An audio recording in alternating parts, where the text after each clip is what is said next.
terms of what plug goes on where on these 79 series like facelift, it's all pretty straightforward. Owls will like match it, so here, here and here.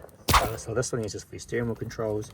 This is your FM AM antenna, which is quite funny. The guys are trying to work this out for like a while. They're like, it's not going up automatically anymore because on like this badge it has been removed, so there's no power antenna. You gotta manually pull it up. So like Toyota got rid of the old switch they used to have down here. And then so that's basically that. I explained our like camera before for using like our camera, and then you'll like chop that plug for that reverse. And then there's a couple extra plugs you might have which are down here. Now you'd have these if you had not like this one here. I don't think you'll ever use this one. I don't think. I could be wrong. Some models could have this, but you've got either this one here will like plug into something, and that's got your factory reverse camera, or more than likely they'll have the other 4-pin one. You'll have a plug for that on your car side if you had the factory reverse camera, and then you'd also have those trigger wires that I showed you before, which is the one on the orange.